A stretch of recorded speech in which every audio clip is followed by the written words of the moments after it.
ಎಲ್ರಿಗೂ ನಮಸ್ಕಾರ. ಇವತ್ತು ನಮ್ಮ ಮನೆ ಹತ್ರ ಇದು ಮೀನಿಂದು ಗಾಡಿ ಬರುತ್ತೆ ನೋಡಿ. ಆಲ್ಮೋಸ್ಟ್ ಎಲ್ಲ ಮುಗೀತೆ ನಮ್ಮ ಹತ್ರ ಬರುವಾಗಲೇ. ನಮ್ಮ ಮನೆ ಫಸ್ಟ್ ಬೇಕಾದರೆ ಫೋನ್ ಮಾಡಿ ಹೇಳ್ಬೋದು ನೋಡಿ. ಅವರೆಲ್ಲ ಕಟ್ ಮಾಡಿಟ್ಟಿದ್ದಾರೆ. ಸೊ ನಾನೊಂದು ಅರ್ಧ KG ಏಡಿ ತಗೊಂಡೆ. ಏಡಿದು ನಮ್ಮಮ್ಮ ಸಾಂಬಾರು ಮಾಡ್ತಾರೆ, ತುಂಬ ಚೆನ್ನಾಗಿರುತ್ತೆ, ತುಂಬ ಟೇಸ್ಟಾಗಿರುತ್ತೆ.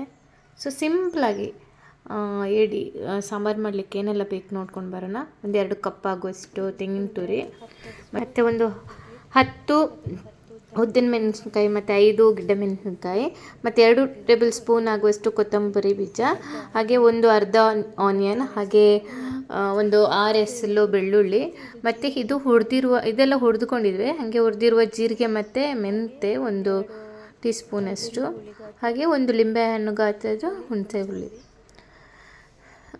ಇದೆಲ್ಲ ಮೆಣಸನ್ನೆಲ್ಲ ಹುರಿದುಕೊಂಡಿದ್ದೀವಿ. ಹಾಗೆ ಸ್ವಲ್ಪ ಅರಿಶಿನ, ಇದನ್ನು ಗ್ರೈಂಡ್ ಮಾಡ್ಕೊಂಡು ಬರೋಣ. ಸಿಂಪಲಾಗಿರುತ್ತೆ ಇದು ಸಾಂಬಾರು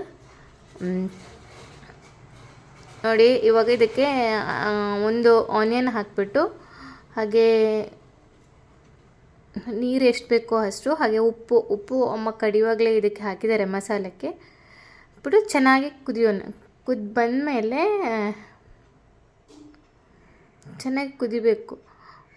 ಇದು ಸ್ವಲ್ಪ ಜಾಸ್ತಿನೇ ಇದಕ್ಕೆ ಮಸಾಲ ಬೇಕು, ಅಂದರೆ ಅದೆಲ್ಲ ಹೀರ್ಕೊಳ್ಳುತ್ತಲ್ಲ. ಕುದಿದಾದಮೇಲೆ ಏನು ಕ್ಲೀನ್ ಮಾಡಿಟ್ಟಿರುವ ಎಡಿನ ಹಾಕಬೇಕು. ಹಾಕಿ ಒಂದು 15 ಮಿನಿಟ್ಸ್ ಆದರೂ ಚೆನ್ನಾಗಿ ಕುದಿಬೇಕು. ಅದರಲ್ಲಿರುವಂಥ ರಸ ಎಲ್ಲ ಬಿಟ್ಕೋಬೇಕು. ಏನಿದೆ, ತುಂಬ ಸಿಂಪಲ್ ಈ ಏಡಿ ಸಾಂಬಾರು ಮಾಡಲಿಕ್ಕೆ. ಸ್ವಲ್ಪನೇ ಇಂಗ್ರೀಡಿಯೆಂಟ್ಸ್ ಬೇಕಾಗುತ್ತೆ. ಹಾಗೆ ಇದು ನಾವು ಕಡುಬು ತಿಂಡಿ ಎಲ್ಲ ದೋಸೆಗೆಲ್ಲ ಚೆನ್ನಾಗಾಗುತ್ತೆ, ಹಾಗೆ ರೈಸಿಗೂ ಚೆನ್ನಾಗಾಗುತ್ತೆ ಊಟ ಮಾಡಲಿಕ್ಕೆ, ತುಂಬ ಟೇಸ್ಟಾಗಿರುತ್ತೆ.